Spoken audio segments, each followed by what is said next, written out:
സംസ്ഥാനത്തിന്റെ വികസന കുതിപ്പിൽ നാഴികക്കല്ലാകും എന്ന് വിലയിരുത്തപ്പെട്ടിരുന്ന സർക്കാർ അങ്ങനെ അവകാശവാദം ഉന്നയിച്ചിരുന്ന ഒരു പദ്ധതിയാണ് സിൽവർ ലൈൻ പദ്ധതി അല്ലെങ്കിൽ കെ റെയിൽ പദ്ധതി എന്നത്.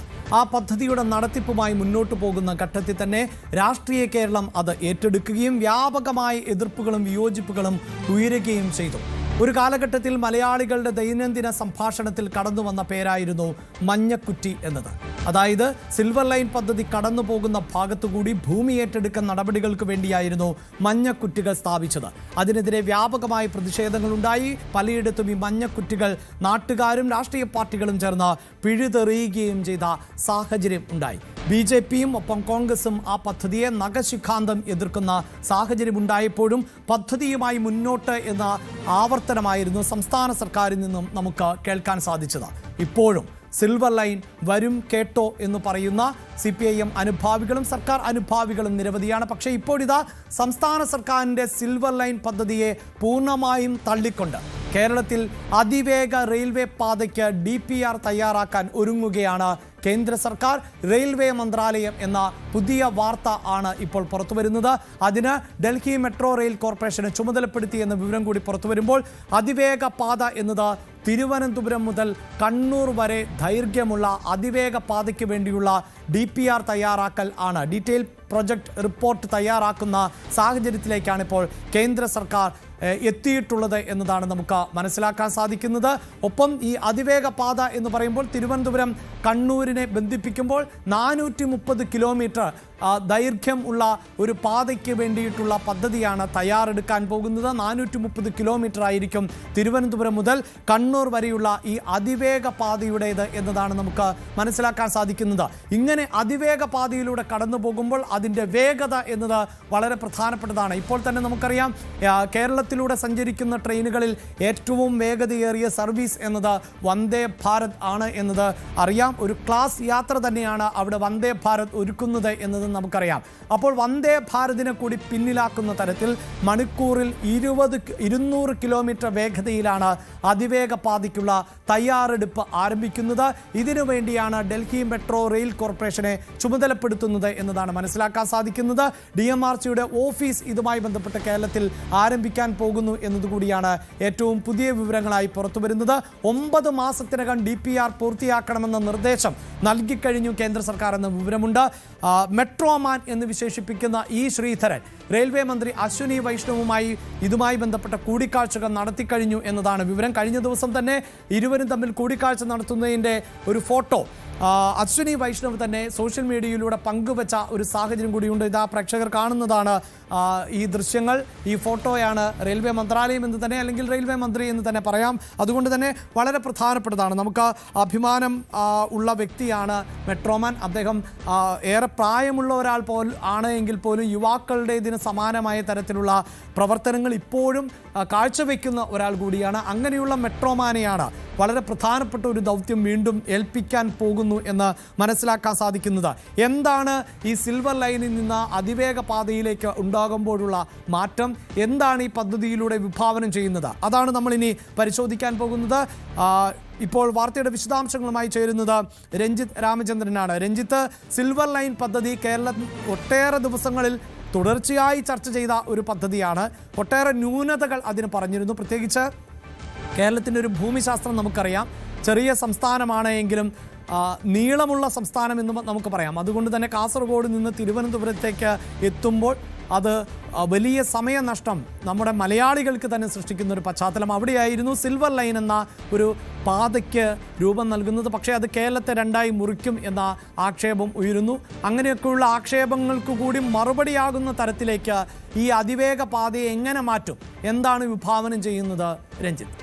അഭിലാഷ്, സംസ്ഥാന സർക്കാരിൻ്റെ പ്രത്യേകിച്ചും പിണറായി സർക്കാരിൻ്റെ ഒരു ഫ്ലാഗ്ഷിപ്പ് പ്രോജക്റ്റായി കൊണ്ടുവന്ന ഒന്നാണ് സിൽവർ ലൈൻ എന്ന് നമുക്കറിയാം. റെയിൽ കോർപ്പറേഷൻ രൂപീകരിച്ച് അതിന് കീഴിൽ കേരളത്തിൻ്റെ റെയിൽവേ വികസനവുമായി ബന്ധപ്പെട്ട് വളരെ പ്രധാനപ്പെട്ട ഒരു പ്രോജക്റ്റായി കൊണ്ടുവന്നതാണ്. കാസർഗോഡ് മുതൽ തിരുവനന്തപുരം വരെ 532, തിരുവനന്തപുരം കൊച്ചുവേളി ഇപ്പോഴത്തെ തിരുവനന്തപുരം നോർത്ത് വരെ 532 കിലോമീറ്റർ നീളത്തിലുള്ള ഒരു പാതയാണ് വിഭാവനം ചെയ്തിരുന്നത്. 200 കിലോമീറ്റർ വേഗത്തിൽ 4 മണിക്കൂർ കൊണ്ട് കാസർഗോഡ് നിന്ന് തിരുവനന്തപുരത്ത് തിരുവനന്തപുരത്ത് എത്തുക എന്നുള്ളതായിരുന്നു ഈ പദ്ധതിയുടെ ഒരു വലിയ ലക്ഷ്യമായി അന്ന് മുന്നിൽ കണ്ടത്.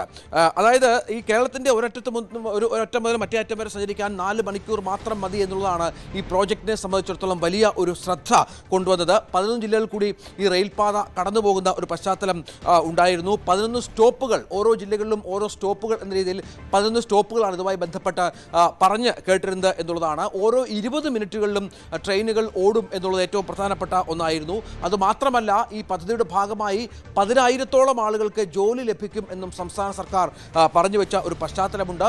പ്രതിദിനം 80,000 യാത്രക്കാരെ മുന്നിൽ കണ്ടുകൊണ്ടാണ് ഇതുമായി ബന്ധപ്പെട്ടുള്ള പ്രോജക്റ്റ് മുന്നോട്ട് കൊണ്ടുപോയത് എന്നുള്ള ഏറ്റവും പ്രധാനപ്പെട്ട ഒന്നായിരുന്നു. നേരത്തെ അഭിലാഷ് പറഞ്ഞതുപോലെ സർക്കാർ ഇതുമായി ബന്ധപ്പെട്ടുള്ള അതിവേഗ പ്രവർത്തനങ്ങൾ ആരംഭിച്ചു കഴിഞ്ഞിരുന്നു. മഞ്ഞക്കുറ്റിയൊക്കെ സ്ഥാപിച്ച് സ്ഥലം ഏറ്റെടുക്കുന്ന പ്രക്രിയയൊക്കെ സർക്കാർ വേഗത്തിൽ മുന്നോട്ട് കൊണ്ടുപോയ ഒരു പശ്ചാത്തലമുണ്ടായിരുന്നു. പക്ഷേ അപ്പോഴും കേരളത്തിൻ്റെ ഭൂപ്രകൃതിക്ക് അനുസൃതമായ ഒന്നല്ല ഇത് എന്ന വാദം പരിസ്ഥിതി സ്നേഹികളും നാട്ടുകാരും മറ്റും ഉയർത്തിയ ഒരു പശ്ചാത്തലമുണ്ടായിരുന്നു. പരിസ്ഥിതി ആഘാത പഠനം നടത്തിയിട്ടില്ല എന്നുള്ള വിമർശനം ഇതുമായി ബന്ധപ്പെട്ട് ഉണ്ടായിരുന്നു. 75,000-ഓളം ആളുകളെ കുടിയൊഴിപ്പിക്കും എന്ന വിമർശനം ഇതുമായി ബന്ധപ്പെട്ട് ഉണ്ടായ പശ്ചാത്തലം ഉണ്ടായിരുന്നു. അപ്പോൾ ഇവർക്കെല്ലാം ഈ നഷ്ടപരിഹാര തുക നൽകുക എന്ന വലിയൊരു പ്രതിസന്ധി, അതുമായി ബന്ധപ്പെട്ട കാര്യങ്ങളൊന്നും കൃത്യമായി സർക്കാർ പറഞ്ഞിട്ടില്ല എന്ന പ്രധാനപ്പെട്ട ഒരു കാര്യമുണ്ടായിരുന്നു. DPR ഡീറ്റെയിൽ പ്രോജക്റ്റ് റിപ്പോർട്ട് തയ്യാറാക്കിയിട്ടില്ല എന്നുള്ള വിമർശനം ഇതുമായി ബന്ധപ്പെട്ട ഉയർന്ന സാഹചര്യം നമുക്കറിയാം. അങ്ങനെ 64,000 കോടി രൂപയുടെ പദ്ധതിയാണ് ഇതെന്ന് പറയുമ്പോഴും അത് തീരുമ്പോഴേക്കും ഇതിൻ്റെ 3 ഇരട്ടി പണമാകും എന്നുള്ള വിമർശനമാണ് ഈ രംഗത്തെ വിദഗ്ധർ ഇതുമായി ബന്ധപ്പെട്ട് മുന്നോട്ട് വെച്ചത്. ഇപ്പോൾ ഈ പദ്ധതി നമുക്കറിയാം, നേരത്തെ അഭിലാഷ് പറഞ്ഞതുപോലെ ഒന്ന് ഉറങ്ങിക്കിടക്കുന്ന സാഹചര്യമായിരുന്നു. സർക്കാരും ഇതുമായി ബന്ധപ്പെട്ട് കാര്യമായി ഒന്നും സംസാരിച്ചു തുടങ്ങിയിരുന്നില്ല. ഏതാണ്ട് പദ്ധതി അവസാനിച്ചു എന്നുള്ള ഘട്ടത്തിലെത്തിയപ്പോഴാണ് ഇപ്പോൾ പുതിയ ഒരു പദ്ധതിയുമായി കേന്ദ്ര സർക്കാർ മുന്നോട്ട് വരുന്നത് എന്നുള്ളതാണ് ഏറ്റവും പ്രധാനപ്പെട്ട കാര്യം. അതിൻ്റെ മുന്നൊരുക്കമായി 5 ദിവസം മുൻപ് റെയിൽവേ മന്ത്രി അശ്വിനി വൈഷ്ണവ് ശ്രീധരനുമായി കൂടിക്കാഴ്ച ഡൽഹിയിൽ നടത്തിയ ഒരു പശ്ചാത്തലം ഉണ്ടായിരുന്നു. പക്ഷേ അപ്പോഴും ശ്രീധരൻ്റെതായി പറഞ്ഞ് അശ്വിനി വൈഷ്ണവ് പുറത്തുവിട്ട FB പോസ്റ്റിൽ കേരളത്തിൻ്റെ റെയിൽവേ വികസനവുമായി ബന്ധപ്പെട്ട കാര്യങ്ങൾ ചർച്ച ചെയ്തു എന്ന് പറയുകയും ശബരി പാതയുമായി ബന്ധപ്പെട്ട, ഒപ്പം നഞ്ചൻകോട് പാതയുമായി ബന്ധപ്പെട്ട കാര്യങ്ങളിലാണ് ചർച്ചകൾ ഉണ്ടായത് എന്നുള്ള വിശദാംശങ്ങൾ മാത്രമാണ് പങ്കുവച്ചിരുന്നത്. അതായപ്പോൾ നമുക്ക് ലഭിക്കുന്ന പുതിയ വിവരം അനുസരിച്ച് ഇത് മാത്രമല്ല, ഈ ശ്രീധരൻ്റെ നേതൃത്വത്തിൽ കേരളത്തിൽ ഒരു അതിവേഗ റെയിൽ പാത വരുന്നു. അത് കണ്ണൂർ മുതൽ തിരുവനന്തപുരം വരെയുള്ള ഒരു പാതയാണ് ഇതുമായി ബന്ധപ്പെട്ട് മുന്നോട്ട് പോകുന്നത് എന്നുള്ളതാണ് ഏറ്റവും പ്രധാനപ്പെട്ട കാര്യം. 430 കിലോമീറ്റർ നീളത്തിലാകും ഈ പാത ഉണ്ടാവുക. നേരത്തെ സിൽവർ ലൈനിലൊക്കെ വിഭാവനം ചെയ്തതുപോലെ തന്നെ 200 കിലോമീറ്റർ വേഗത്തിൽ തീവണ്ടി ഓടിക്കാൻ സാധിക്കും. 2.5 മണിക്കൂർ കൊണ്ട് കണ്ണൂരിൽ നിന്നും തിരുവനന്തപുരത്തേക്ക് ഓടിയെത്താൻ സാധിക്കും എന്നുള്ള വളരെ പ്രധാനപ്പെട്ട ഒരു കാര്യമാണ് ഇപ്പോൾ പുറത്തു വരുന്നത്.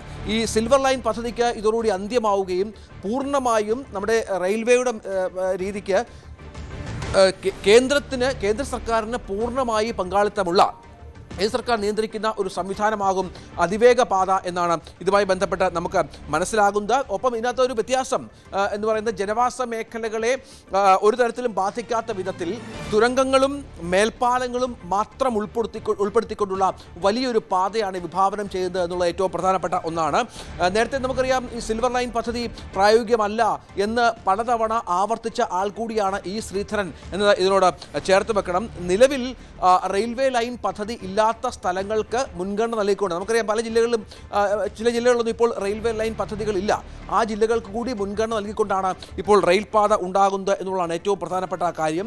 DMRCയുടെ ഓഫീസ് ഇതുമായി ബന്ധപ്പെട്ട് ഏത് സമയത്തും തുറക്കാം എന്നുള്ള സൂചനകൾ കൂടി പുറത്തു വരുന്നുണ്ട്. ഇത് കേവലം ഒരു പദ്ധതി മാത്രമല്ല, കേരളത്തിൻ്റെ വികസന ചരിത്രത്തിൽ ഏറ്റവും വലിയ ഒരു മുതൽക്കൂട്ടായി മാറും എന്നുള്ള തരത്തിലാണ് കേന്ദ്ര സർക്കാർ ഇതിനെ കാണുന്നത് എന്ന് വേണം മനസ്സിലാക്കാൻ. അതിവേഗം ഇതിൻ്റെ പ്രവർത്തനങ്ങളുമായി മുന്നോട്ട് പോവുകയാണ് എന്നും മനസ്സിലാകുന്നു. ഏതായാലും ഈ ശ്രീധരൻ എന്ന വളരെ പ്രധാനപ്പെട്ട ഒരു വ്യക്തിയുടെ സാന്നിധ്യവും അദ്ദേഹത്തിൻ്റെ മേൽനോട്ടവുമാണ് ഈ പദ്ധതിയെ കുറച്ചുകൂടി ഒരു കളർഫുൾ ആക്കുന്നത്. അത് യാഥാർത്ഥ്യ ബോധത്തോടു കൂടി അത്തരമൊരു പദ്ധതി വരും എന്ന് നമുക്ക് ഉറച്ചു പറയാൻ സാധിക്കുന്നത് കൂടി അതുകൊണ്ടാണ് എന്നുകൂടി നമ്മൾ മനസ്സിലാക്കണം. കാരണം നമുക്കറിയാം, ഡൽഹി മെട്രോയുടെ വിജയശില്പിയാണ്.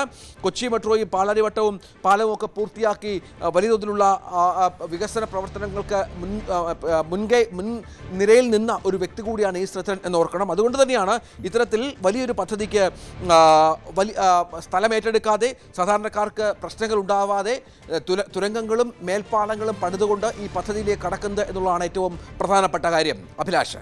യെസ്, അതായത് രഞ്ജിത്ത് പറയുന്നതനുസരിച്ച് സിൽവർ ലൈൻ എന്നത് ഏറ്റവും കൂടുതൽ പ്രതിസന്ധി സൃഷ്ടിക്കാൻ സാധ്യത കണ്ടിരുന്നത് ഒന്ന് നിലവിലെ റെയിൽപാതയുമായി ബന്ധമുള്ള ഒരു പ്രൊജക്റ്റ് അല്ല. ഇത് പൂർണ്ണമായും മറ്റൊരു വഴിയിലൂടെ കടന്നു പോകുന്ന പ്രൊജക്റ്റാണ് എങ്കിൽ ഇപ്പോഴത്തെ നമ്മുടെ റെയിൽപാതകളെ തന്നെ ബന്ധിപ്പിച്ചുകൊണ്ടോ അതിനെ കൂടി ഭാഗമാക്കിക്കൊണ്ടോ ആ ഭൂപ്രദേശങ്ങൾ ഉൾപ്പെടുത്തിക്കൊണ്ടോ ആയിരിക്കും പുതിയ പദ്ധതി എന്ന് വേണമല്ലേ പ്രതീക്ഷിക്കാൻ. ഒപ്പം രഞ്ജിത്ത് സൂചിപ്പിച്ചതുപോലെ നമ്മുടെ ഒരു ഭൂമിശാസ്ത്രപരമായ പ്രത്യേകതയുണ്ട്. അവിടെ എല്ലാ തരത്തിലുമുള്ള, അതായത് കുന്നിൻ പ്രദേശങ്ങളുണ്ട്, ഇടനാട് പോലെയുള്ള പ്രദേശങ്ങളുണ്ട്, താഴ്വരകൾ ഉൾപ്പെടുന്ന പ്രദേശങ്ങളുണ്ട്. അപ്പോൾ ഇതിനെയെല്ലാം ബന്ധിപ്പിക്കുമ്പോഴാണ് പലപ്പോഴും ഇത് കേരളത്തെ രണ്ടായി വിഭജിക്കുമെന്ന് പറയുന്നത്. അപ്പോൾ ആവശ്യമായ ഇടങ്ങളിൽ തൂണുകളിലൂടെ ഈ പണിയുക, അതായത് പാലങ്ങളുടെ സ്വഭാവത്തിലുള്ള നിർമ്മാണം നടത്തുക, മറ്റിടങ്ങളിൽ തുരങ്കങ്ങൾ, അതായത് കുന്നുകൾ ഉൾപ്പെടുന്ന പ്രദേശത്ത് തുരങ്കങ്ങൾ ആവശ്യമാണ് എങ്കിൽ അതിലൂടെ കടന്നു പോകുക. അപ്പോൾ ജനവാസ മേഖലകളെ ഒരു തരത്തിലും ബുദ്ധിമുട്ടിക്കാത്ത തരത്തിലുള്ള ഒരു പ്രൊജക്റ്റ് അതാണല്ലേ വിഭാവനം ചെയ്യുന്നത്. അതാണ് നേരത്തെ ഈ സിൽവർ ലൈനുമായി ബന്ധപ്പെട്ട് കേരളത്തിൽ ഉടനീളമുണ്ടായ വലിയ പ്രക്ഷോഭ പരിപാടികൾ നമ്മൾ ഓർത്തെടുക്കണം. കാരണം ഒരു പദ്ധതി വരുന്നു, അതിൻ്റെ കൃത്യമായ വിവരം ജനങ്ങൾക്കുണ്ടാവുന്നില്ല, നഷ്ടപരിഹാരം സംബന്ധിച്ച് യാതൊരു ധാരണയും ജനങ്ങൾക്കിടയിൽ ഉണ്ടാവുന്നില്ല, അത് സംബന്ധിച്ച് വിശദാംശങ്ങൾ പങ്കുവെക്കാൻ സർക്കാർ സംവിധാനങ്ങൾ തയ്യാറാവുന്നില്ല. സ്വാഭാവികമായും ജനങ്ങൾക്കിടയിൽ ഉണ്ടായൊരു വലിയൊരു ആശങ്കയുണ്ട്. ആശങ്കയുടെ പ്രതിഫലനമായി കൂടുതൽ വാർത്തകൾക്ക് news 18 Keralam YouTube channel subscribe ചെയ്യുക.